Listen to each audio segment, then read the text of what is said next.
What's the one word that church people use all the time but don't understand nearly as well as they should?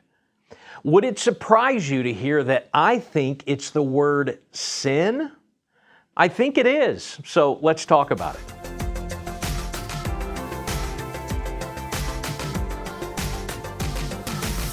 Now, don't get me wrong. I don't think that church people completely misunderstand what sin is. It's just that I don't think most of us understand it as fully as what we should. Here's what I mean. When most of us think of sin, we're thinking of a conscious, deliberate act of disobedience against God. So sin becomes an action in most of our minds. It's a lie we tell, a lust we embrace, a lifestyle we justify, and a whole host of other things that are objective. We can point to it, confront it. Now, obviously, we can ask for forgiveness for it. And the Bible certainly affirms that understanding of sin. The most common Old Testament and New Testament words translated as sin mean to miss the mark in their respective original languages. The idea being that God has set a target for our actions, attitudes, and affections, and we miss that target. But the full biblical understanding of sin goes much deeper than that. Because you see, the Bible explains that sin at its root is a condition, not an action. Here's how one of my favorite theologians puts it. Sin is not merely wrong acts and thoughts, but sinfulness as well. Sinfulness. It's a condition of the heart where we simply refuse to let God be God in our lives and in our world. We see this in the Garden of Eden. God gave Adam and Eve clear instructions about the garden He created. They decided they knew better.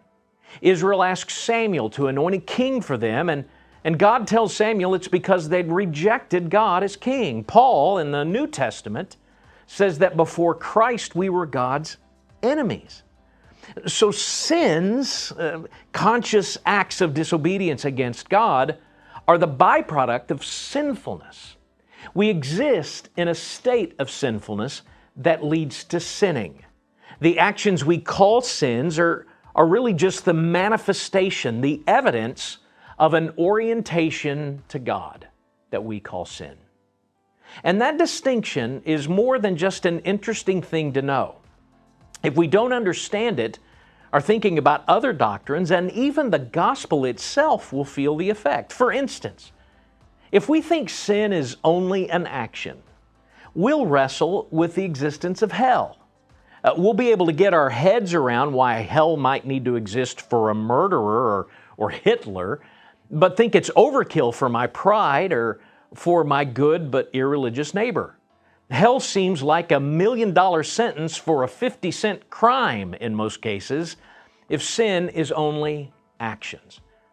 But most importantly, if we think of sin as only an action, we can convince ourselves that we can defeat it ourselves. That if we only mix a little church and a few prayers and some new habits, we can win our sin battles.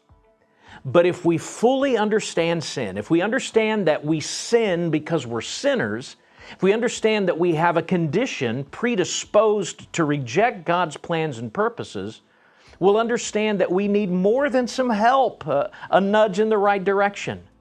We'll understand that we need a Savior, a King, to change who we are and not just what we do. Want to talk about something else? Just ask by emailing justask@bluevalleychurch.org or check out our Just Ask playlist here on the Blue Valley Church YouTube channel or previous reels on the Blue Valley Instagram.